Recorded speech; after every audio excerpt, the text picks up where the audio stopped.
Alors justement, on revient à François, qui lui, comme il est beaucoup plus concis dans les choses, va nous permettre de rattraper. Moi, je suis d'origine, j'aurais pu être circoncis, mais c'est pas mon cas. Donc, Voilà. allez, Donc, donc, François, tu vas nous parler. On va traverser l'Atlantique, hein, et on va aller donc sur le continent américain. Pour ceux pour qui ne seraient pas très doués en géographie. Donc, c'est vache. bah, Il y a un bac 5 en général. Hein. Voilà. Donc, et du coup, on va parler de deux rencontres entre deux nations, les deux nations majeures du continent américain, qui ont trouvé l'avantage de la même, en fait. Et je trouvais important d'en faire un peu un focus après cette Coupe du Monde. Donc, vas-y, je te donne la parole. Roulement de tambour, c'est à toi.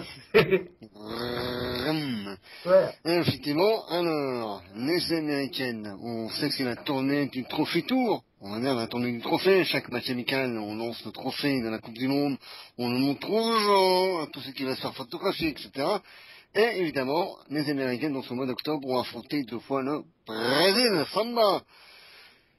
Premier match amical le 21 octobre 2015, c'était au Centre Technique Field de Seattle. C'est en fait le stade, pour ceux qui connaissent les États-Unis et qui ont déjà vu du foot américain, c'est le stade de Seattle du foot américain. Donc là, je sais pas comment ils ont pu faire pour tout refaire les lignes du terrain, hein, ça donne un beau bordel. Ah oui, alors, et... Ouais. T'as encore les trains, moi j'ai jamais, t'as tous les trains, t'as encore les traces du 20, du 10, c'est un peu bordélique, enfin bon, bref. Donc, il y a eu ce premier match amical, il y a eu un partout. Et c'était, alors j'ai pas la buteuse malheureusement brésilienne, mais je pense que ça doit être une Christiane ou une autre. J'ai la buteuse américaine, c'est Carlignon. Et dans ce match-là, il y avait 23 693 spectateurs. Ça fait rêver, hein. Ça fait quand même pas mal. Hein. Parce que même quand notre équipe de France rencontre l'Allemagne et tout ça, enfin, c'est pas, on est loin de ce score hein, au niveau de la fréquentation du stade. Hein.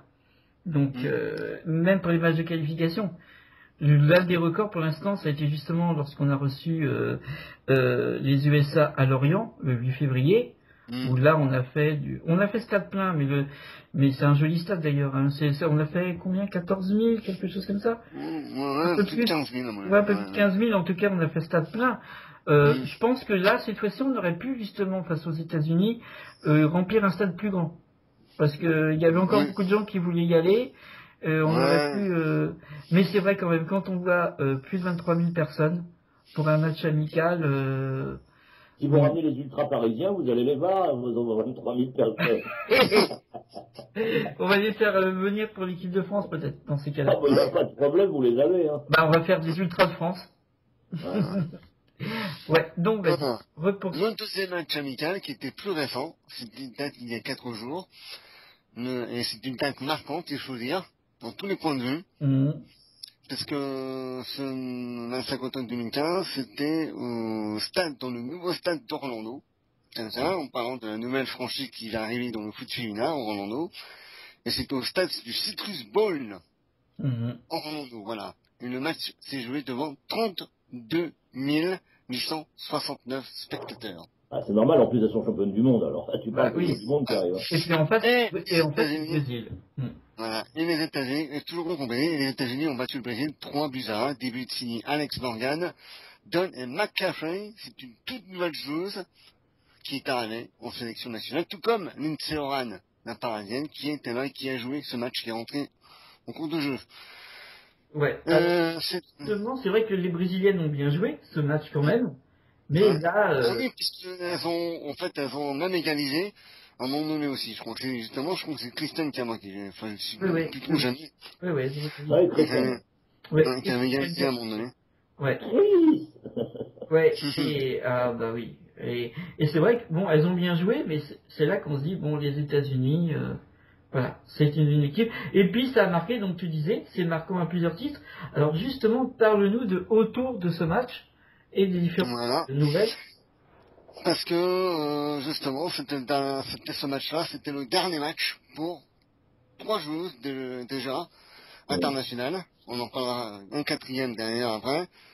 On n'en parle pas beaucoup de cela aussi. C'est un dernier match international de Lauren Holiday, Ouais, grande dame. de Shannon Fox et de Laurie Shalopny qui jouaient leur dernier match en sélection nationale.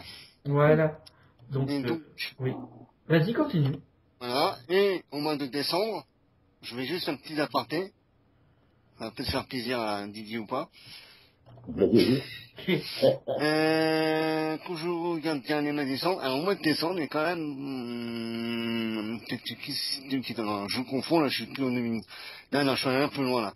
On descend un peu, oui, je voulais voir le programme, c'est malin, pourtant, si c'est, le 6 décembre, les Américains vont affronter, 4 matchs, il y aura 4 matchs. Le 6 décembre, ce sera contre les Trinité et Tobago. Le 10 décembre, pareil, Trinité et Tobago. Et après, ce sera contre la Chine, Tcha de Bruno Vini, le 13 et le 16 décembre. Et le 16 décembre, ce sera le dernier match américain des États-Unis pour Abby Wambach, qui fait naître un terme à sa carrière à ce moment-là. Voilà. Je crois qu'elle avait joué avec Obama à la Maison Blanche, non? Voilà, justement. Alors, donne-nous c'est cette info sur comment elle a annoncé, car Amy Wambach étant l'une des grandes légendes du foot féminin des États-Unis, ne pouvait pas, bien sûr, se contenter de faire l'annonce de sa retraite à 36 ans, c'est ça, en plus? Voilà, 37 ans maintenant, de façon... 35, Ouais, 35, oui. Ouais. Oui, elle va sur ses 36. Donc, justement. Et elle, voilà, et puis c'est le show à la façon états-unienne, et puis c'est la médiatisation. Elle sait travailler les médias. Donc, elle l'a fait d'une façon, elle ne peut pas le faire de façon vulgaire, entre guillemets. Donc, comme le commun, parce que vulgaire, dans le sens premier de son terme, ça veut dire qui est commun à tous. Donc, elle l'a fait comment? Vas-y, dis-nous. Bah, tout simplement parce que la délégation américaine des États-Unis s'était rendue à Washington. Vous savez ce qu'il y a à Washington, à part le sport. À part le sport, qu'est-ce qu'il y a à Washington? Franchement, on peut bien se demander. Qu'est-ce qu'on peut aller faire à Washington? Bah, pas grand-chose, hein, franchement. Hein. Moi, franchement, c'est l'une des rares villes que je connais. Ouais. Si, à l'époque, j'y avais été faire avec une copine, justement. Mais c'était seulement passé qu'elle allait faire. Tu vas pas nous raconter de nuit d'hôtel. J'ai passé, mais c'était blanc aussi, mais c'était une nuit, c'était pas une maison. À Washington, donc, quand on va là-bas, c'est pour une réception de gala à la Maison Blanche. Tout simplement, puisque le président des États-Unis, actuellement en cours, même s'il ne le sera plus dans quelques mois, Barack Obama, qui donc reçoit toujours les personnalités marquantes, on va dire, ou les équipes ayant gagné un grand tournoi. Ça a été le cas pour l'équipe NBA, que ce soit San Antonio, que ce soit même Golden State qui va bientôt y aller aussi, ou les équipes américaines comme Seattle, ou les New England Patriots, qui vont aller durant l'année. On reçoit une équipe qui a gagné un trophée, qui représente les États-Unis d'Amérique, et cette fois-ci c'était la délégation des États-Unis de football féminin, une équipe américaine qui a été donc reçue à la Maison Blanche par Barack Obama. D'ailleurs, il y a eu pas mal d'images sur le web. Ça m'a fait rire à pas mal de choses, dont Megan Rapinoe. Je ne sais pas ce qu'il nous a dit encore en prison. Il nous a dit encore certainement des blagues bien à lui qu'il connaît.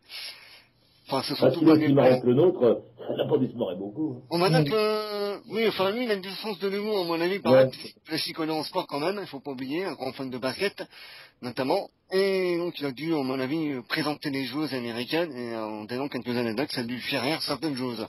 Voilà. Et donc, évidemment, ce match-là, à ce stade-là, c'était donc, conforme. D'ailleurs, évidemment, les jeux sont passés l'une après l'autre, on va dire, au chapitre, hein, dans le fameux pupitre, on va dire plutôt, je dirais.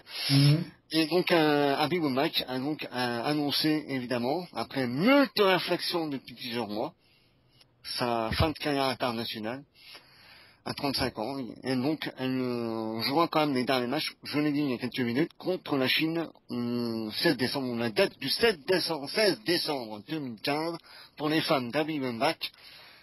Préparez mon mouchoir, ce sera son dernier match sur le maillot, sur la tunique des États-Unis d'Amérique. C'est le dernier match international. Ce sera le dernier match. Voilà. Ça ne veut pas dire... C'est pas une retraite complète, voilà. Non, mais il n'y a pas de retour. Les jeunes ont leur chance maintenant. En équipe nationale, Voilà, oui. voilà, d'accord. Voilà. Non, elle reviendra pas quand même. Je rappelle un peu quand même le nombre de sélections, pour ceux qui ont peut-être Voilà. une 15 C'est quand années. même un sacré... J'oublie pas. Vas-y. 252 sélections avec l'équipe américaine, 184 buts. C'est quand même pas mal. Ouais.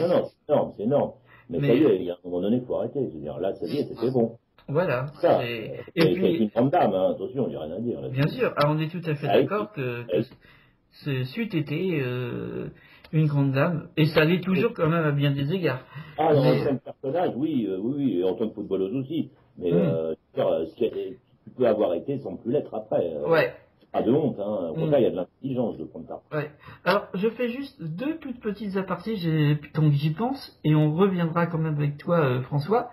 Je profite que tu parles d'Amy Wambach, qui a donc 35 ans, qui va verser 36 ans, pour rappeler qu'aujourd'hui, 29 octobre, c'est l'anniversaire d'une autre très grande dame du football, anglo-saxon, mais britannique, Ah oui. Kelly Smith. Là, j'allais le dire. Elle a 36 ans aujourd'hui, qui est depuis 1995 en équipe nationale de Grande-Bretagne d'abord, puis d'Angleterre. Et donc depuis 95, elle avait 18 ans et elle y est toujours. Qu'elle y est toujours au Arsenal Ladies. Alors moi, lorsque j'ai découvert Arsenal Ladies, Manchester City en quart de finale de la Cup il y a un mois, je me disais, Eh ben non, elle était hélas pas sur la feuille de match. Donc je n'ai même pas pu faire des photos, mais voilà, en tout cas on lui souhaite un bon anniversaire, c'est une grande dame, et qui mérite quand même qu'on le rappelle, parce que beaucoup de gens ne connaissent pas en fait assez bien l'ancienne génération. Donc ça, c'est cette info-là, déjà, un anniversaire, c'est toujours quelque chose de sympathique. Et juste une petite aparté sur la Chine, justement, l'un des futurs adversaires des USA. La Chine qui vient de gagner un mini tournoi 3 dans lequel il y avait l'Angleterre et l'Australie. La Chine, menée par Bruno Bini, qui bat quand même l'Angleterre aussi. L'Angleterre, troisième de la Coupe du Monde. Donc voilà, c'est l'info, on peut dire. Bruno Bini commence quand même bien son travail en Chine, parce que c'est vrai que bon, la façon de faire et tout ça peut être critiquable suivant si on aime cette façon de faire ou pas.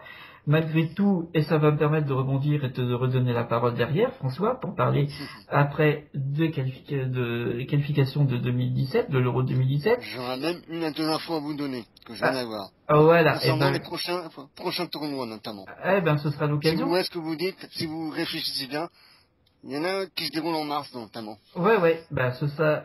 Et juste pour dire que voilà, on considère Bruno Bini comme on veut, la personne, le programme qu'il avait fait. Malgré tout, lui, contrairement à M. Bergerot, que j'aime beaucoup, que j'étais impressionné quand je le vois, parce que M. Bergerot est quand même grand, surtout par rapport à moi. Déjà, si j'étais debout, je ferais 1m60.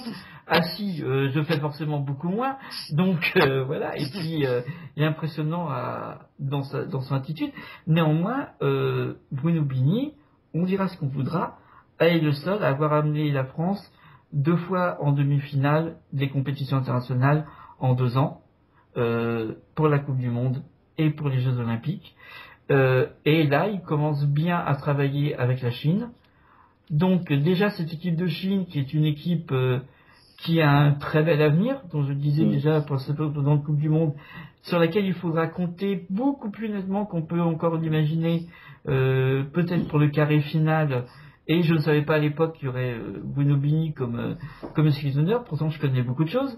Je suis au courant de beaucoup de choses, mais ça, à l'époque, je ne le savais pas.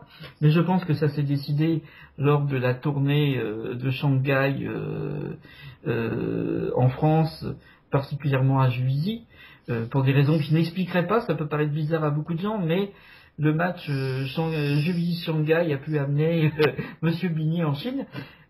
Mais c'est vrai que voilà, la Chine, du coup, a maintenant un sélectionneur qui, Bruno Bini, on critique si on veut, malgré tout, qu'il commence à faire déjà du très bon travail en Chine. On n'a pas été ridicule avec lui, en tout cas. Voilà, on n'a pas été ridicule. Alors ça nous donner l'occasion, justement, de basculer sur les qualifications de l'Euro 2017. L'équipe de France, qui a fait un 3-0. Alors, on évitera la polémique entre nous, parce que même entre nous trois, pour les gens qui ne le savent pas, on n'est pas d'accord sur le 3-0 de l'équipe de France, à savoir si finalement c'est bien, si c'est pas bien, si on est content, si on n'est pas content. Donc, on va montrer qu'on est une belle famille qui s'entend bien. On va éviter de se prendre la tête entre nous.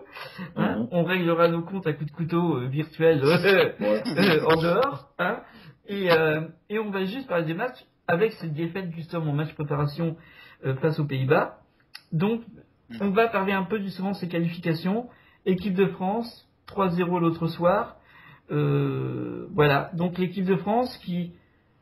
Bon, vas-y, l'équipe de France. Allons-y. Et je n'en dirai pas plus. Je ne mettrai pas d'huile sur le feu. Vas-y. Donc, parle-nous un peu de ce match. Contre l'Ukraine, donc effectivement, ça se joue au stade de Lviv.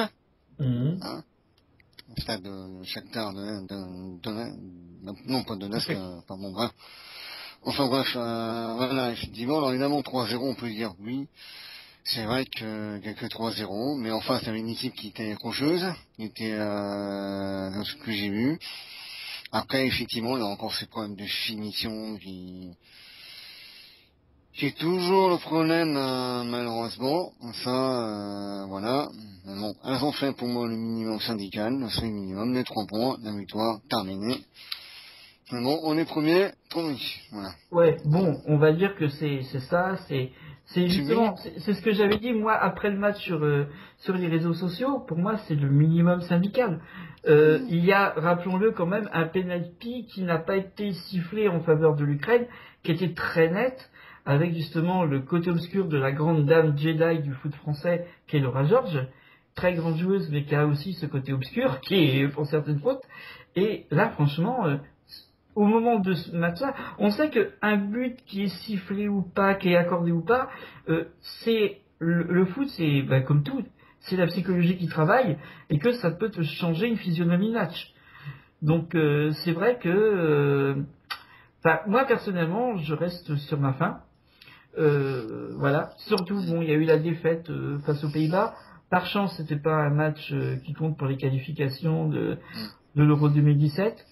Mais en même temps, on devait un peu y arriver parce que la France, elle était poussive quand même depuis quelque temps. Rappelons le Canada, seulement 1-0. Rappelons l'Écosse, la Russie. Ça n'a pas été mirobolant non plus. Hein. Oui, comme je l'ai dit, il manquait pas mal de joueuses, des titulaires en plus. Chez l'Ukraine, on est au mois d'octobre, il commençait à faire froid. Donc il n'y a pas de chauffage. Ouais. Non, c'est pour rigoler, François, mais bon. Oui, c'est pour plaisanter. C'est pas à mettre en compte. Oui, je suis d'accord. J'y ai repensé après aussi. Faut arrêter de dire moi je le dis une chose, tout le monde s'attend à ce que l'équipe de France gagne 10-0 à chaque match contre ce groupe-là. Non, dans mon moment, il faut se savoir faire le minimum syndical. Après, on peut dire oui, mais les buts, il faut les mettre. Elles nous ont mis, en plus des beaux buts, faut pas oublier, Marie-Laure, elle a un super but, parce qu'il faut le faire du gauche, pour mettre la lucarne opposée. Bien servi, Ouais, bien servi. Et c'est bien servi par Génie, qui, pour qui ne le saurait pas, est quand même la grande joueuse, l'idole, on peut dire, de notre ami François. Hein. On a tous nos joueuses préférées. Voilà. Voilà. Attendez, le premier but, il est servi par qui? Par qui? Non, c'est pas par Non, à la marque. Ah non, mais attendez, là, Kini, elle a rien fait là-dessus. Hein. C'est une Lyonnaise, oui, qui lui balance la balle. Oui, c'est Lyonnaise. Oui, non, mais qui est une ancienne Guingampais, je crois. Non? Ou je dis des conneries? Ah non, parce que là, le premier but, c'est pas du tout... le premier but, il arrive d'une arrière. Non? En tout cas, le but de Marie-Laure, on va... Il est splendide, mais c'est le but de la volonté, mais c'est le but d'une joueuse. Ouais. C'est pas le but d'une équipe. Voilà. Ouais. Après le deuxième but, voilà aussi, c'est comment on peut expliquer le but d'Amel Majri, magnifique, pétard, praline, je sais pas, avec la réussite d'un bar 3 enfants rentrante, qui ressemble mauvaise placement de la gardienne aussi, ukrainienne. Très mauvaise placement. Oui, aussi. Et puis Élise qui lui fait du Élise, voilà, tout simplement. Voilà. Une de ses frappes qu'elle sait faire. Voilà. Donc voilà, ils ont fait 3-0. En plus, il y a eu la sortie sur blessure de Wendy Renard. Ouais. Les ligaments ne sont pas touchés, c'est déjà la bonne nouvelle. Elle a donc elle a un problème au ménisque. Elle était très monster quand même. Mais en basket, elle s'entraînait pas, elle était plus voir ses coéquipières qui s'entraînaient à Lyon. Donc, elle n'avait pas les béquilles, donc ça va. Ouais, elle n'a pas les béquilles, mais est-ce qu'on sait si elle va jouer le match face à Juvisy? Je pense peut-être pas, parce que je pense qu'ils vont pas prendre de risque pour ce Voilà. match-là. Ont... Parce qu'il y a aussi la Coupe d'Europe après derrière, donc on a en tout cas Amandine Henry est de retour à l'entraînement, Pauline Bremer aussi, et qui n'a pas joué à la sélection parce qu'en fait elle s'est blessée, je crois, ou elle était malade et elle n'a pas pu aller. Donc voilà. Et Claire Lavogé qui a repris, donc comme je l'ai dit en off tout à l'heure entre nous, l'entraînement collectif. Voilà. Aujourd'hui. Donc tes infos que tu avais à nous donner, que tu avais... Voilà. Je vais vous en donner deux autres aussi, très vite. Pour Christian, si ça t'intéresse. Ah, c'est probable, vas-y. Pour l'Algarve Cup. Ah oui, mon Algarve. En Portugal, chez les voilà, portugais. Donc l'Algarve se déroulera du 1er au 9 mars prochain. Voilà. Et en même temps, alors, je sais pas, ça va attendre du Guinée, c'est ce que j'ai vu les dates. Hein. Après, j'ai vu ça sur les réseaux sociaux tout à l'heure, vite fait. Le tournoi de qualif des JO, là, pour les équipes qui veulent, pour qualifier, évidemment, aux Jeux Olympiques, hein, il y a un tournoi de qualif, et évidemment, ceux qui ont eu la chance de se qualifier rapidement après la Coupe du Monde, se déroulera du 2 au 9 mars aussi, alors. Le 10, mais entre guillemets, je vais quand même vérifier vite fait, je vérifierai ça plus tard, on en verra pour l'instant. C'est sur la GAF Cup. Ouais. C'est vraiment du 1er au 9 mars prochain, voilà. Après, oui, on attend voilà, parce que ça fait, ça risque de porter préjudice à l'Algarve si ça se passe pendant cette même période, parce que forcément, il y a des pays qui pourraient ne pas participer, et l'Algarve, quand même, voilà, c'est pas du petit tournoi quand même, hein. Ah non. Et puis en plus, voilà, moi j'ai envie de faire enfin un séjour, ça tombe dans la période de mon anniversaire, c'est le cadeau que je veux m'offrir. Voilà. Ça tombe. Tu vas aller, hein, c'est aussi de faire brouette, hein. Oh, ouais, bon, non, c'est pas la manière, Bah, en fait, je nage très bien le coulet piqué. Je nage comme une brique.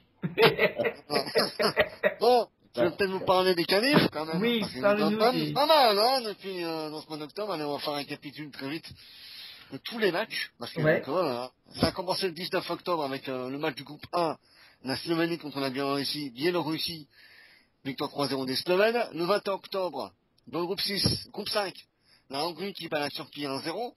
Et après, donc, le 20 octobre, il y en a eu pas mal.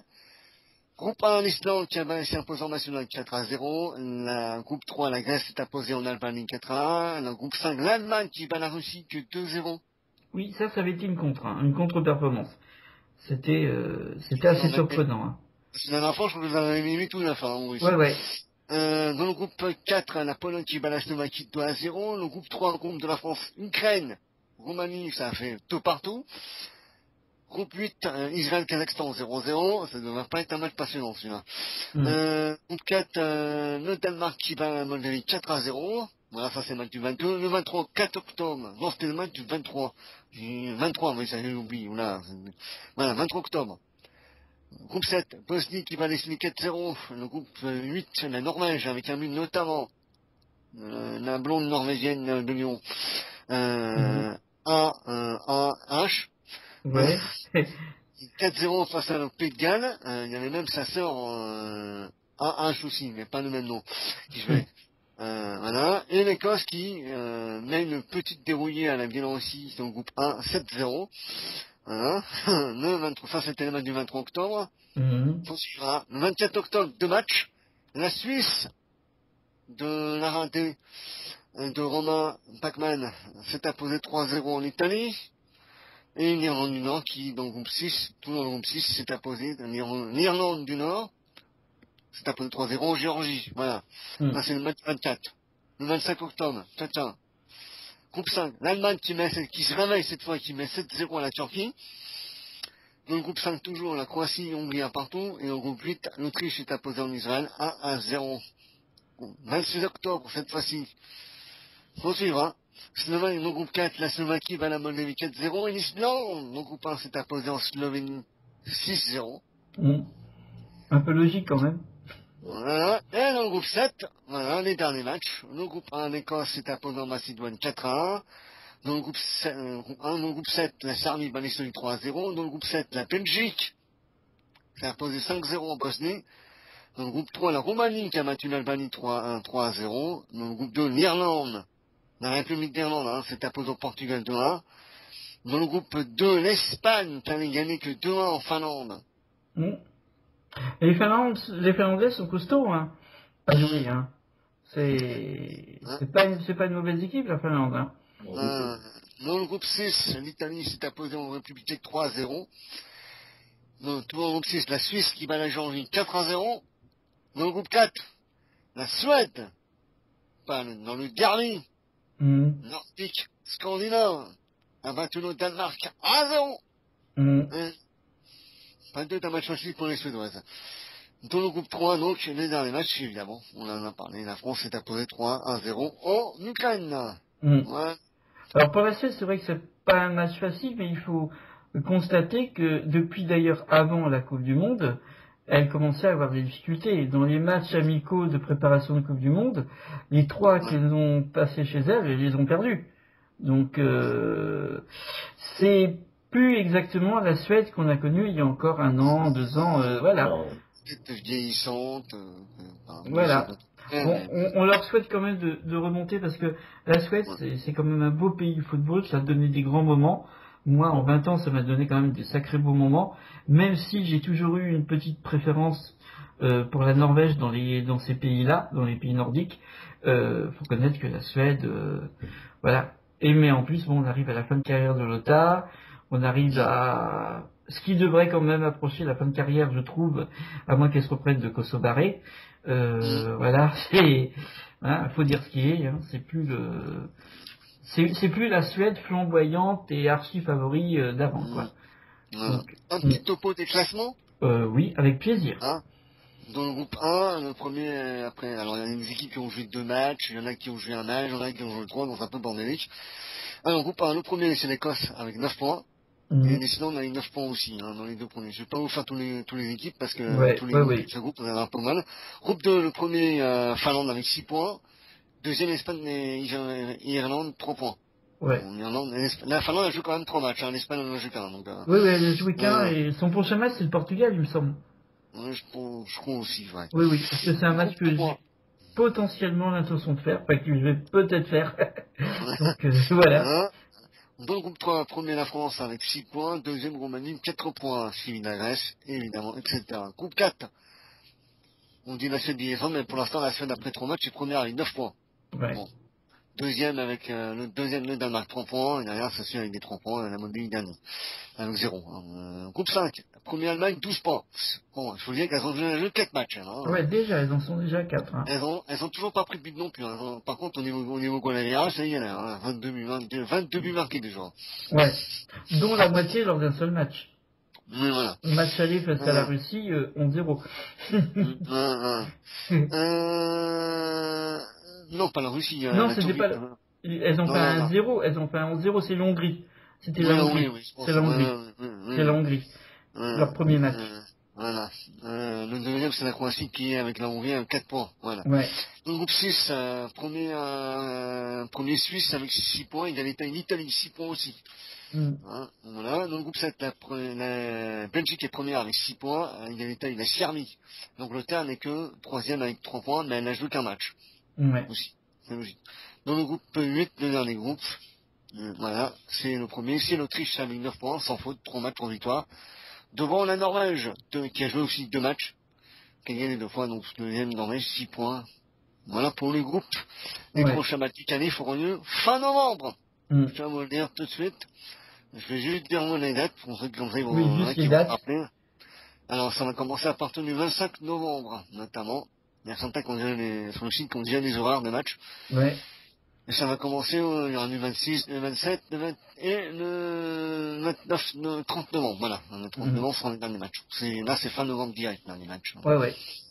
Donc, voilà. Pour l'instant, on peut dire que sur l'ensemble, ce sont plutôt des pays favoris. Mais pour l'instant, ce sont des favoris qui sont quand même à leur place.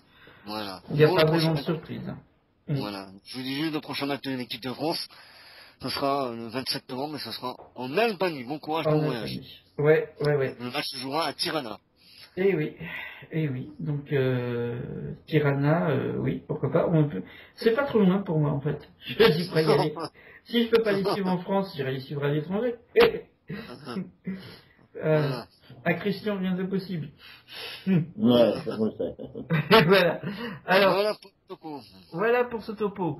Bon, alors c'est vrai que c'est dommage, on enchaîne plus vite, mais on a fait, on a plus que détaillé sur le début de l'émission. On s'était dit quand même, on va essayer de pas faire plus de 2 heures sur le total. Je vous dis même pas. Raté, je crois. Là, c'est largement rasé, donc c'est clair. Donc, tant qu'on y est, on va continuer. On va pas aller tellement plus loin, mais j'avais dit qu'on parlerait, si on avait le temps, et on va se le donner finalement, au moins quelques minutes, sur les 10 joueuses nommées pour le Ballon d'Or. Donc voilà, sur les 10 joueuses, 2 françaises. Cette fois-ci pas Louisa, mais il faut dire aussi qu'elle n'a pas la forme de l'année dernière. Ouais. C'est logique. Logique. On retrouve encore Amandine, quand même, ballon d'argent, enfin voilà, de la Coupe du Monde. Voilà. Donc on en donne. Allez, Didier, on te redonne un peu la parole, tu vas nous donner les noms. Alors, là, vous avez cité déjà nos 2 françaises. Il y a Nadine Angerer, toujours elle, puisqu'elle fait les médias de tous les journaux allemands, etc., et européens. Il y a ma petite favorite, Ramona Bachmann, la Suisse. Il y a Gedesha Buchanan, qui mériterait, mais je trouve qu'elle est un peu jeune encore, pour le mérite, pour l'avoir, c'est-à-dire elle n'a pas encore prouvé grand-chose. Non, elle joue bien, mais elle a montré que c'était, si tout se passe bien, un futur grand talent. Voilà, tout à fait. Ensuite, on a Carly Lloyd. Ensuite, on a Aya Niyama, la japonaise, donc là plutôt... Enfin bon, voilà. Megan Rapinoe, qui est aussi ma favorite, mais de cœur, et puis de joueuse aussi. Célia Rassazik, qui elle a pris sa retraite, alors elle trop tôt, mais voilà, il y en a qui la prennent pas du tout, il y en a qui la prennent trop tard, et elle l'a pris trop tôt à mon avis, et on est tout à fait d'accord tous les deux, tous les trois, quel potentiel elle avait, enfin qu'elle a toujours, mais bon, c'est un peu dommage. Et puis celle que j'ai toujours kiffée en tant que gardienne, c'est Otsolo, qui a tous les défauts possibles d'une gardienne, c'est-à-dire qu'elle est complètement libertaire, elle n'en a rien à foutre de ce qu'on peut lui dire, mais quand elle sait arrêter un ballon avec ses mains, elle sait bloquer, elle sait anticiper, elle sait son vouloir quand elle s'en fait rentrer un. Elle a toutes les qualités d'une gardienne, voilà. Ouais, bon, on est d'accord sur ce point-là. C'est vrai que justement, c'est ça qui m'agace chez elle, c'est que, et ça m'agace même me concernant, c'est que elle a un vrai talent de gardienne et elle s'est justifié son, au moins en tout cas sur la dernière Coupe du Monde, c'est justifié son gant et tout. C'est une très grande gardienne, mais qu'est-ce que c'est dans la vie privée, enfin, je lui donnerais pas même une poussière de prix, le prix orange qu'on donnait avant, qu'on ne donne plus, souvent du fameux prix orange et prix citron. Si Obsolo devait avoir un prix comme sur la personnalité, elle aurait le prix citron, quoi. Je veux dire, c'est même pas une question libertaire, hein. C'est une question. Je veux pas être méchant, mais là je me ferais virer encore et je serais attaqué si j'étais encore au parc, mais Obsolo c'est une pochetronne. En Bretagne, vous buvez pas de l'eau, hein. Mais comme j'ai dit, hein, c'est pas de problème.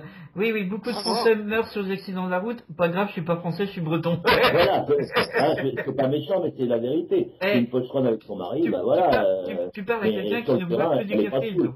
Ouais. Voilà, non, mais toi, tu dis que c'est mais connaître que, voilà, je veux dire, sa vie privée, qu'est-ce qu'on s'en fout oui, bien sûr, non, mais c'est pas ça, c'est que... Ça peut vendre, bien sûr, moi, à côté, ce qui m'a vraiment particulièrement déplu, c'est qu'il faut pas oublier que, alors, peut-être que beaucoup de gens n'ont pas été mis au courant de cette affaire, parce que ça a été à moitié étouffé. Oui, c'est pas bien qu'elle a fait, d'accord. Non, je parle pour la sélection des Jeux Olympiques de Londres. Ah ouais. Elle a quand même été reconnue positive au dopage. Et elle a quand même eu le droit de participer à ces Jeux Olympiques. Bon, voilà. Je veux dire, je peux pas la défendre.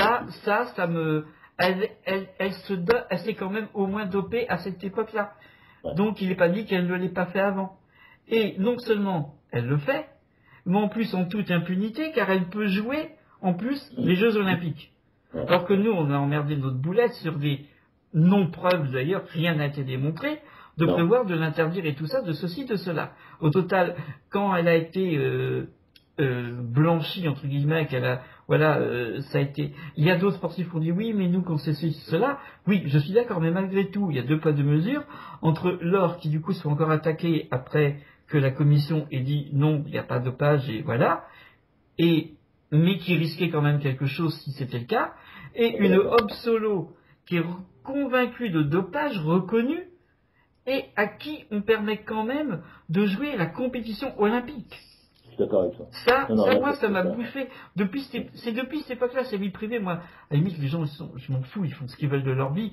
C'est pas la mienne. Bon, j'apprécie pas telle ou telle personnalité. C'est vrai que je préfère que tel ou tel genre de personnalité, des qualités ou autres. Mais au total, des exemples. Parce que justement, c'est une question d'être des exemples. Déjà, les sportifs se doivent être des exemples tout court. Mais là, si en plus, dans le foot féminin, pour le promouvoir, on met en avant une gardienne qui certes a du talent, mais qui en fait se dope, se sous la gueule tout le temps et fait la foire, où est-ce que tu amènes l'image du foot féminin? C'est ça que je n'aime pas chez Hope Solo.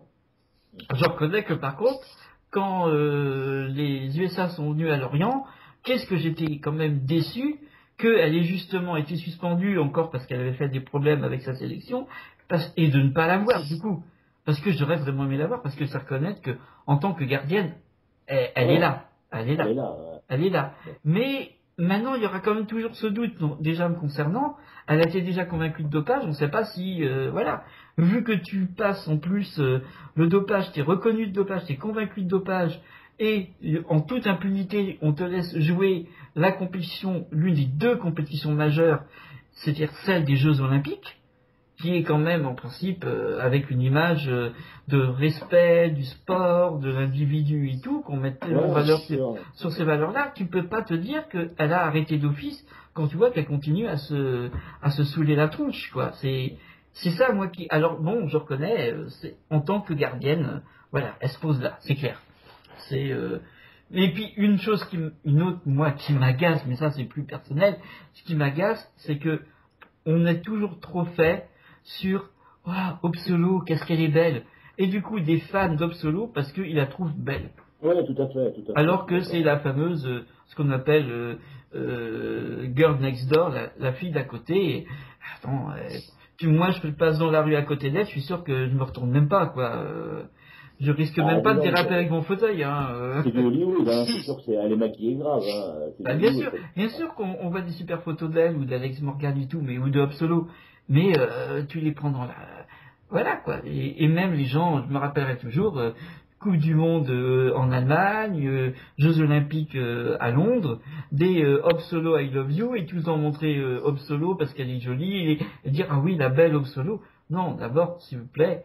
D'ailleurs, il y a un très bon débat qui est passé chez un de nos confrères médias presse écrite, que j'ai pas eu encore le temps de lire au niveau de l'article, qui dit pourquoi est-ce qu'à l'heure actuelle, alors qu'on reconnaît que le foot féminin a des grandes qualités techniques, pourquoi est-ce qu'on en est encore toujours à parler des joueuses qui sont belles ou pas, d'ailleurs.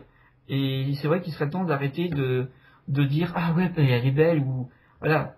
Oui, on peut le reconnaître comme état fait, mais qu'on arrête de le mettre en avant pour admirer les joueuses. Et c'est vrai qu'elle soit admirée pour son physique, ça m'a toujours gavé, quoi, en plus, quoi. Ouais. Donc c'est pour ça que... Donc, on voit, toi, ta favorite, c'est Megan. Ah non, ma favorite, je dis par rapport à ce que j'ai vu, c'est Batman. Batman, oui, ouais. Donc, toi... Non, parce que par rapport, quand j'ai vu une Suisse qui tenait à elle seule, une équipe suisse, elle a entraîné toutes les joueuses à jouer divinement pour la première fois qu'elle se présentait à la Coupe du Monde. Je dis pas de bêtises. C'est une grande dame, je veux dire, c'est une grande. En plus, elle a marqué de beaux buts. Désolé. J'adore Carly Lloyd, mais arrêtez de me dire qu'elle a marqué des beaux buts. Ouais. C'est pas vrai. Elle a marqué des buts canon. Elle a marqué des buts parce que les arrières n'étaient pas à leur place. Mais Ramona, elle a marqué des buts parce qu'elle a été les chercher ces buts. Ouais. Donc moi je la mets ballon d'or. Moi elle ne me le sera pas puisque elle n'est pas dans les magazines. Elle n'a pas d'histoire de cul, etc. Comme peut avoir Anderer et tout ça. Voilà, il n'y a pas de médiatisation, donc elle n'y sera pas parce qu'elle ne fera pas vendre derrière les publicités qui sont dans les magazines.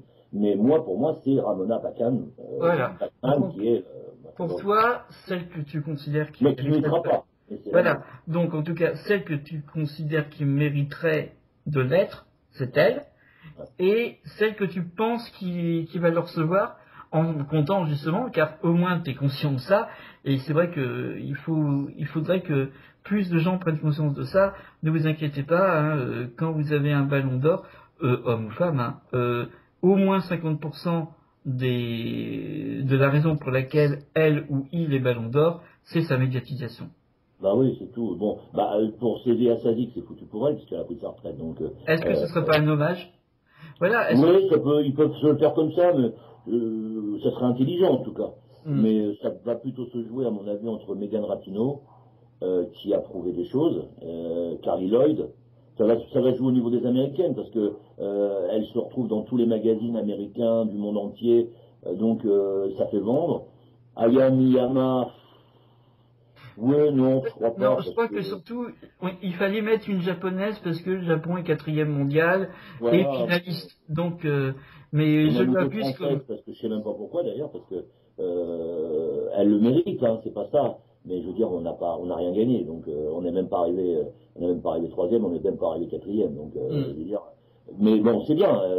Individuellement, ce sont des grandes joueuses. Oui, parce que c'est censé se jouer sur toute une saison. Donc, y compris le championnat national, les coupes, les matchs de Ligue des Championnes ou des différents continents. Donc, c'est vrai que nous, on se base là essentiellement sur la Coupe du Monde, mais c'est vrai que la plupart qui vont voter essentiellement à partir de ça. Ouais. Combien des personnes qui votent ont été regarder les matchs des différents championnats pour voir les joueuses?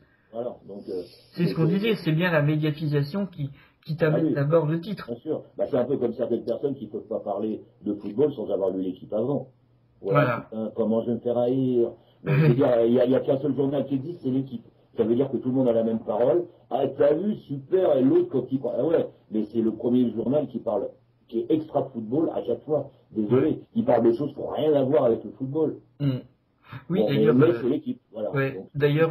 L'équipe est capable de descendre comme te monter au nu, parce qu'on a appuyé sur un bouton en disant, hey, toi, tu te fais monter. Ouais. J'ai d'ailleurs, tu dis ça, il y a 3 semaines, je les ai tweetés, j'ai répondu à un de leurs tweets. Là, c'était pas concernant le foot, c'était concernant l'équipe de France de rugby et le quart très mal placé.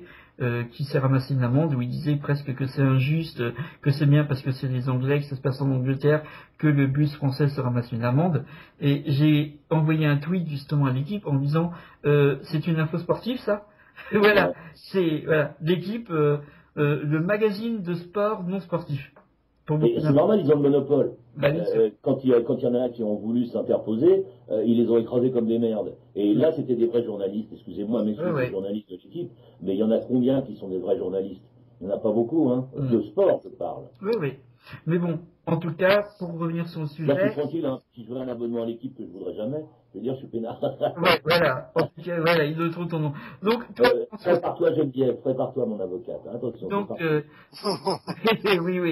Bon, je crois qu'on va devoir embaucher beaucoup d'avocats et d'avocates. Mais elle a des copines, ça va aller. Voilà. Donc, François, toi, justement, si on prend cette liste, pareil. D'abord, t'en penses quoi, déjà? Et puis après, tu me diras quelles sont, pour toi, ta favorite de cœur, je pense qu'on va dire Eugénie, comme j'ai dit, voilà. Et puis celle que tu penseras le plus, vas-y. Ce que je pense, c'est que pour une fois, je le dis bien pour une fois, il n'y a pas Van Bach, il n'y a pas Martha dedans. Parce que surtout Martha, qui était depuis, je sais pas, ça fait au moins 10-15 ans qu'elle devait être, à mon avis, dans les ballons d'or. Je vois, tous les ans, elle y était. Vraiment, elle faisait plus rien, enfin, se demandait ce qu'elle faisait là. Je me dis pour une fois qu'elle n'est pas dedans. Après, c'est vrai, c'est un peu surprenant quand même, parce que c'est vrai que Khadija Buchanan, c'est une jeune joueuse qui est prometteur. Ouais. Bon, quand même un peu jeune pour y aller, pour y être encore dans les 10 déjà. Donc, elle a il fallait attendre un petit peu. Alors évidemment, après, évidemment, la logique, un des grandes équipes, évidemment, entre l'Allemagne, la France, le Japon, les USA, donc forcément. On a les 4 premiers mondiaux, hein. Voilà, donc c'est une logique, s'il y a pas une ou deux surprises, bon, voilà, mais c'est la logique quasiment. On sont basés sur la Coupe du Monde quasiment. Alors évidemment, ma favorite, d'accord, évidemment, comme tu l'as dit Christian, évidemment, même si moi j'y crois pas. Non. De toute façon, il faut être réaliste, hein, à un moment donné. Ouais. Pour moi, c'est déjà bien pour Eugénie d'être déjà dans les 10, c'est même surprenant Absolument. pour moi. Oui, j'ai été surpris, moi, qu'ils la mettent. Voilà. Bon, elle a bien répondu, Eugénie, elle était dit très fière sur Twitter tant mieux pour elle, c'est une petite reconnaissance. Quand t'es déjà dans les 10, déjà, c'est déjà quand même pas mal, hein. Ouais. Hein, c'est quand même sacrée reconnaissance, quand même. Après, dans les 3, ça m'attendrait fort, hein. Ouais. Non, pour moi, celle qui gagnera, ça va se jouer entre les Américaines parce qu'évidemment ça a gagné la Coupe du Monde, hein, faut pas chercher le plus loin. Ouais. Donc ça va se jouer entre Opsalo avec Carnion et Rapido. Moi je dirais, c'est gros comme une maison. J'arrête pas de nous voir, enfin je le sens sur les réseaux sociaux, sur Carnion, parce que voilà. Parce qu'elle a fait une finale elle a mis 3 buts, et donc forcément, les gens ils vont faire ça aussi, donc les potes. Après, on ne sait jamais. Mais bon, pour moi, évidemment, ce serait Carlignon qui va remporter le ballon d'or, qui va succéder à Unger, je crois, l'année dernière. Voilà. Alors... Bon, sinon, Unger, je pense pas qu'elle sera dans les 3, parce que bon, même si elle a fini sa carrière, mais bon, elle a quand même pas fait une fin de Coupe du Monde. Ouais, voilà. Elle n'a pas été vraiment décisive, hein, parce que moi, j'ai vu contre les USA, et même contre l'Angleterre, en troisième finale. Oui, et puis l'ayant reçu l'année précédente, ils vont peut-être pas... pour ça que je disais plus, parce qu'Angerer aussi, elle a fini sa carrière, elle a tiré sa révérence, comme Sasic, mais que s'il parce que c'est dans l'air du temps depuis longtemps, un peu de politiquement correct. Une finit sa carrière, c'est une grande joueuse, donc Angerer aurait potentiellement pu jouer sur ça. Mais l'ayant reçu l'année dernière en ayant fait moins bon, étant donné qu'à Sasic, je pense que s'il prenait sur ce principe-là, il prendrait plutôt Sasic. Mais Angerer, je pense que c'est plus aussi pour lui rendre hommage, voilà, fin de carrière, on la remet dans les 10. Oui, voilà, mais celle ils peuvent offrir aussi un trophée d'honneur, hein. Je crois qu'ils l'ont déjà fait pour le ballon d'or, hein. Les bons joueurs peuvent l'offrir à Savic ou à Angerer, voilà, mais le ballon d'or, voilà. Moi, c'est ce que moi je pense, hein. Ce qui serait la logique, on va dire. Après, c'est peut-être Opsalo qui va contre toute attente va finir pour le remporter.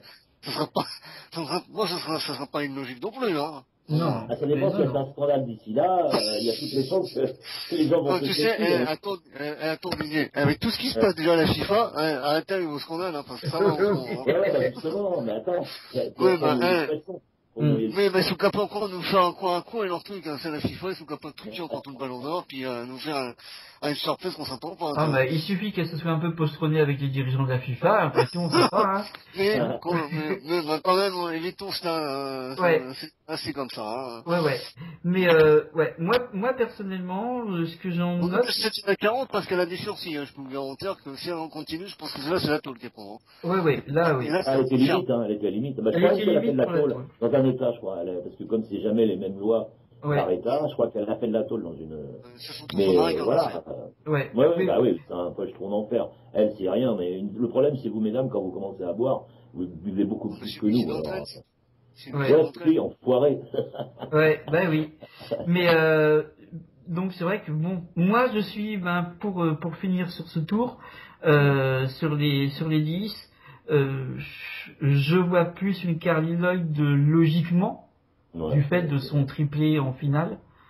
Et bon, c'est une bonne chose, mais c'est vrai que le reste de sa saison n'a quand même pas elle est là, c'est vrai qu'elle est là pour ses buts en finale de la Coupe du Monde, hein. Elle est là pour, mais, moi, Amandine Henry, après tout, elle a fini deuxième, donc, mais est-ce qu'on mettra une Française? Est-ce qu'on décidera à mettre une Française, même dans les 3 dernières? Je pense que peut-être Amandine Henry pourrait être dans les 3 dernières. Maintenant, ce qui n'est pas logique, je suis d'accord, c'est Buchanan, la Canadienne. Mais justement, c'est une Canadienne, faut voir que depuis 2 ans, toutes les compétitions internationales, ou presque, se passent au Canada.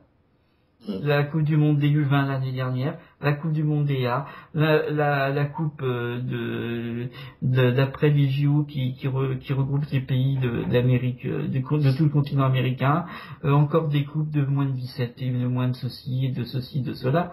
Donc le Canada est très favorisé quand même au niveau international pour organiser les matchs.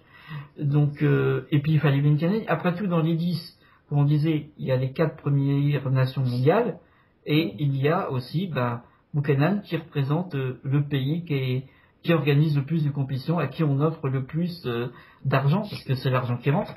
Voilà. Et par contre, c'est vrai que, oui, elle a du talent, mais c'est pas logique. Mais on est en train de faire un coup médiatique avec elle. Faut voir comment on en a parlé quand même beaucoup, surtout dans les premiers tours de Coupe du Monde. Beaucoup de médias en ont beaucoup parlé.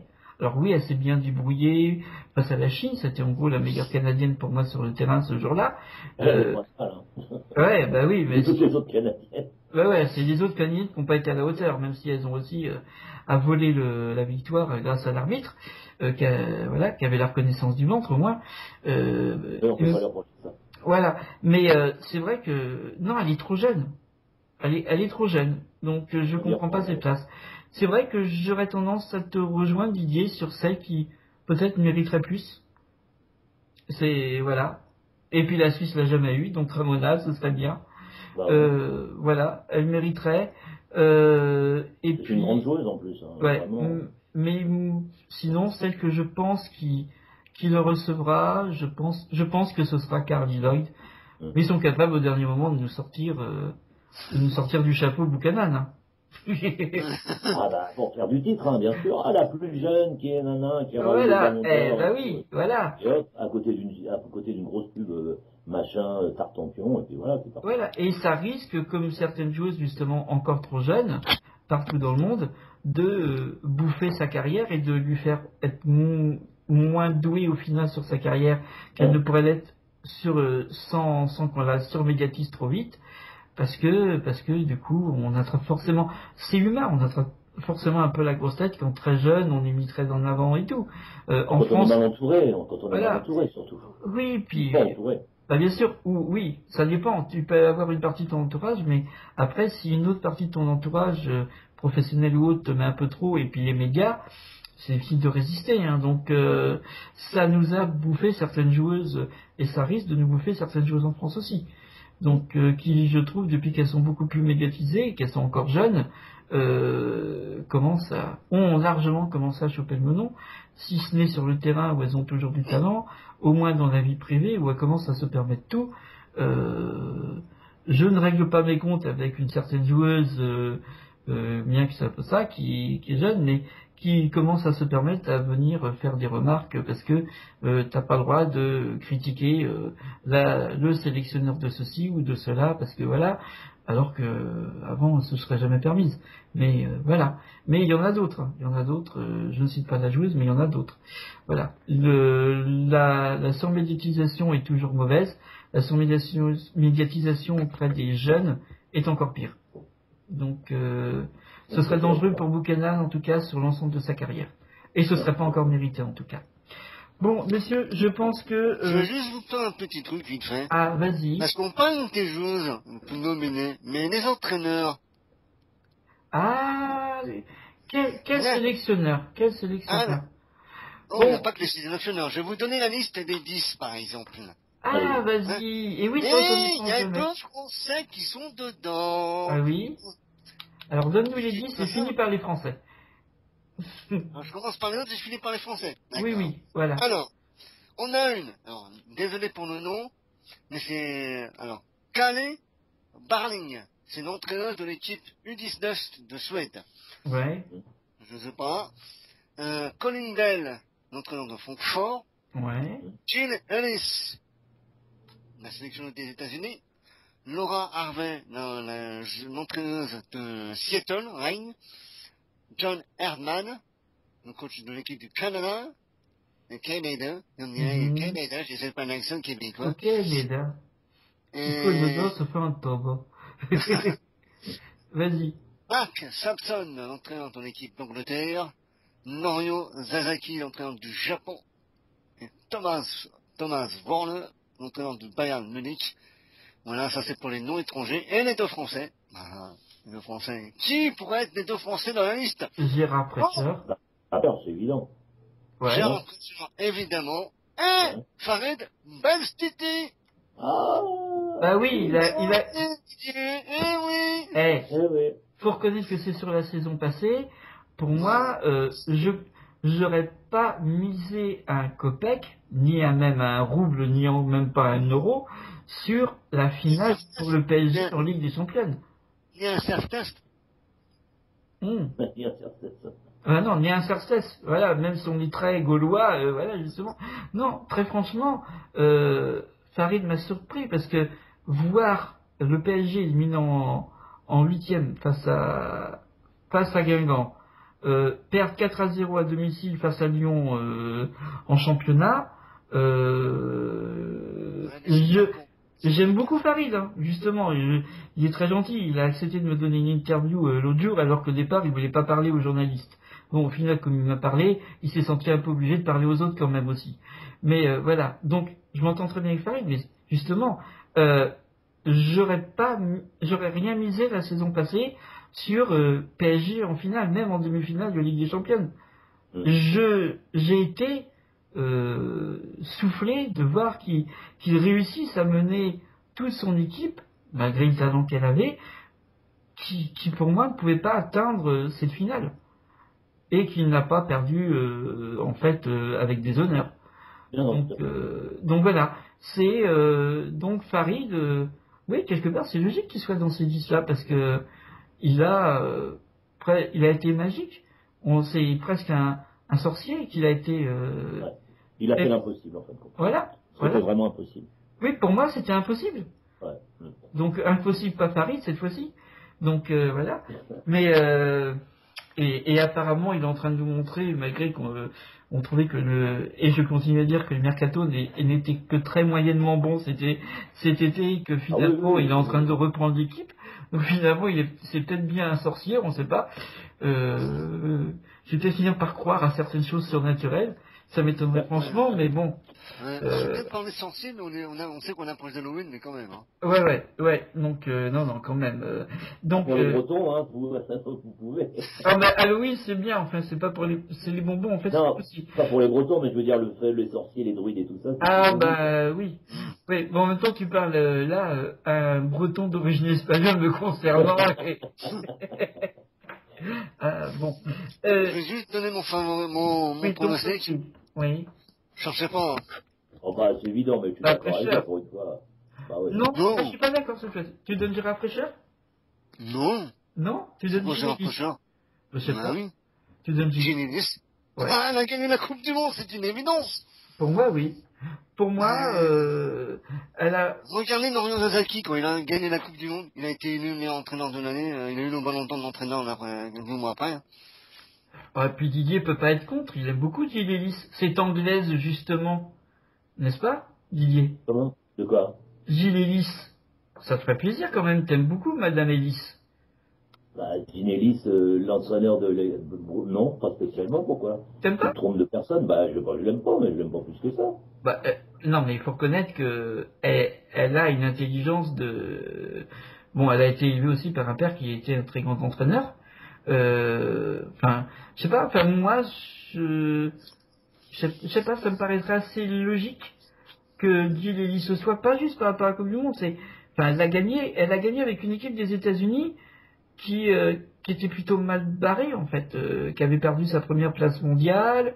Il y a eu des opportunités, je suis désolé, je ne veux pas dire, mais si on reprend par exemple le match contre les Colombiennes, elles sont prises à la gorge à la première mi-temps, les Américaines. Elles n'existent pas sur le terrain. Oui, non mais... Non mais je suis désolé, je veux dire, elle a eu des opportunités qui se sont faites par l'arbitrage. Donc venez pas me dire que c'est un grand entraîneur. C'est pour ça que je vais pas aller je vais jamais dans le sens de tout le monde, mais je fais un casse-couille là-dessus. Mais quand on voit ce que les Colombiennes ont fait, quand on voit que malgré que l'arbitre doit donner son avis impartial et tout le machin, que la gamine fait une connerie, la super gardienne qu'il y a, colombienne, elle est faute, c'est vrai, mais pas les deux, mais pas le carton rouge et la sort pas. Il y a un moment donné, il faut arrêter d'être con. Oui, oui. Ça veut dire que là, le match, il le tue. Et là, je pense que les Colombiennes pouvaient gagner. Même si elles nous ont battus, même si le premier but qu'elles nous mettent à nous, Français, la faute, elle est évidente sur Gaëtan Tinet, elle est évidente. Mais je veux dire, faut être juste quand même. Faut quand même reconnaître que le deuxième but, il est splendide, et que c'est la seule équipe qui était en possibilité de battre les Américaines. Et que si l'arbitrage n'avait pas été dans ce sens, je suis désolé. Donc tu ne mettrais pas de Gidelis comme... Non, je ne mettrais pas, non, à cause de ça, à cause de ce match. Parce que pour moi, il y a vol. Il y a vol évident. On peut pas mettre, on peut pas mettre deux fautes sur le même... Enfin, on peut, l'arbitre, il a tous les droits. Mais il y a l'intelligence qui doit fonctionner. Et là, franchement, je te casse complètement. Et après, on a la petite gardienne qui est gentille. Certainement, bon, mais elle n'est pas gardienne, elle n'est pas bonne. Elle est jamais placée au bon endroit. Rien ne va chez elle. Bon, mais elle est jeune, elle va se trouver, alors que là, on avait la gardienne. On avait ces bons dieux de gardienne qui pouvaient empêcher juste... Et malgré ça, les Colombiennes, elles ont continué. Et elles, vraiment, c'est là que se joue la Coupe du Monde. Et moi, personnellement, les Américaines, et donc, Elise, ou ce que tu veux, peu importe, avant ou après, pour moi, non, c'est pas... Moi, j'ai de l'admiration pour Laura de Seattle, parce que c'était une ancienne joueuse avec un papa qui était entraîneur et dans le monde du football, mais Elise, c'est pas du tout, hein. Elle a gagné par rapport à une opportunité d'arbitrage, c'est tout, pour moi. Ça ne regarde que moi. Donc tu mettrais qui, toi, comme titre, à qui tu donnerais le titre à Laura, justement, de l'entraîneur des Reigns de... Bah, elle y est pas, Laura. Si, elle y est. Si, elle y est, elle est dans... Alors, je mets Laura. Ouais. Je me les ai cités, j'ai pas. Moi, je mets Laura sans problème. Ouais. Parce que elle est vraiment du monde du football, et elle a... Voilà, c'est... Déjà, si elle n'avait pas été blessée dans sa carrière, elle aurait continué, etc. Bon, peu importe, c'est pas le sujet, mais elle sait mener ses troupes. Mener Rapinoe, je pense que M. Patrice Lair doit se rappeler, c'était pas un cadeau, hein. Elle a du caractère, la Rapinoe, hein. Donc ça veut dire que, et bon, elle était tombée sur plus lourd qu'elle quand même, parce que Patrice Lair, c'est pas le style à se laisser faire. Il y va pas avec les gants, il a raison, hein. Donc, mais elle est capable de contrôler des filles comme ça. Quand un foutu caractère, mais un caractère tranché, pas violent, mais bon, moi je sais ce que j'ai à faire. Elle arrive à les contrôler sur le terrain, elle arrive à leur faire accepter sa stratégie. Bon, malgré, elle n'est pas arrivée, hein, c'est pas le problème, puisque de toute façon, on admire ces gens qui arrivent tout à la fin, même si les moyens sont franchement limites pour y arriver. Voilà. Mais non, c'est elle, sans problème, Laura, Laura. Donc toi, Laura. Ah ouais, sans problème. De toute façon, j'avais du prêcheur parce que j'avais pas entendu Laura, hein, pour ça. Ouais. De toute façon, on en parlera vraiment quand on aura les trois. Les trois derniers, hein, le tiercé, et puis on verra vraiment, on analysera plus. Et en mine de rien, on a pris plus de minutes que je ne le pensais pour en parler. Voilà, mais bon, on va du coup quand même finir sur ça, en disant un grand merci aux personnes qui ont eu le courage de nous écouter sur toutes ces heures. Mais bon, on n'en est pas fait pendant 15 jours pour diverses raisons et difficultés à trouver au niveau invité. Alors, c'est pas les invités qui étaient difficiles à trouver. Pour moi, c'était moi à trouver ce qui correspondait le mieux, et du coup, le temps de bien y réfléchir, des fois en fait trop tard. Et puis bon, il y a eu les déplacements, hein, comme les gens qui nous suivent savent que quand même j'ai été un peu me promener hors de France, et que avec un fauteuil c'est triplement compliqué quand même, mais que j'y vais à la niaque, donc voilà. Respect. Voilà, donc j'y suis arrivé, et puis ça s'est super bien passé. Donc voilà les raisons principales pour lesquelles on n'a pas fait d'émission.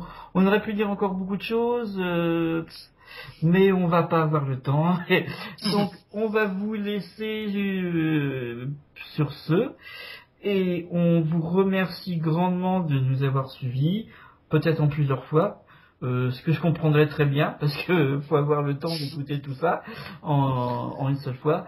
Merci à vous tous, merci messieurs de m'avoir encore secondé et mieux que ça même. Hein, donc merci Didier, merci François. J'espère que bientôt nous aurons une personne de plus qui aurait dû aussi être là aujourd'hui, une nouvelle personne. Je dis personne comme ça ne dit pas si c'est homme ou femme, une nouvelle personne qui devrait nous rejoindre prochainement pour travailler à différentes chroniques, qui aurait pu être là aujourd'hui, enfin non, qui au final aurait dû mais n'a pas pu. Donc voilà, vous vous retrouvez avec les trois mêmes messieurs, j'allais dire bavards, non, il y a deux vrais bavards, il y en a un qui est beaucoup plus sage au niveau de la parole.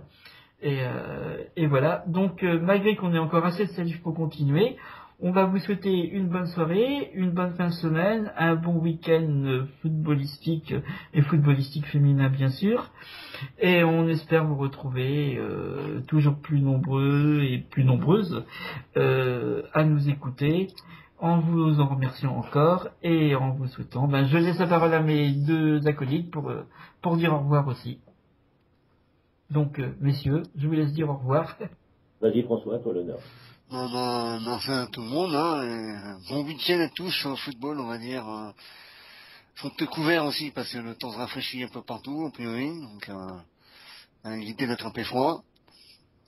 Bon voilà, bon week-end à tous, et fêtez bien Halloween, mais gentiment, hein. Ne faisait pas trop peur à tout le monde, hein. Les pauvres dentistes, ils vont avoir des problèmes après. Je dis ça, mais bon, moi, j'ai mon costume qui est en train de se préparer, donc voilà. D'accord. En plus de pire que samedi, je vais en fait une double fête. Dans la famille, en fait, j'ai mes deux cousines qui fêtent leur majorité, on va dire. Donc on fête en même temps Halloween. Donc on fête l'anniversaire et Halloween en même temps. Donc il faut venir déguiser. Donc, voilà. Donc c'est pour ça que tu souhaites un bon Halloween. Voilà. Voilà. Je ne viendrai pas déguisé en zombie et compagnie. Hein. Moi, c'est du tout simple, ce sera sorcier, on va dire. Ah ouais. Je pensais que ce serait en Eugénie Le Sommer. Ah oui, tu connais. Me disais, il aura pas la petite chevalier derrière et tout. Tous les déguisements sont possibles. Hein. Tous les déguisements sont possibles. Hein. Voilà. Bon, Didier, on se dit au revoir. Au moins au niveau de l'antenne. Et puis je souhaite un très bon anniversaire qui était le 29 à Tatane.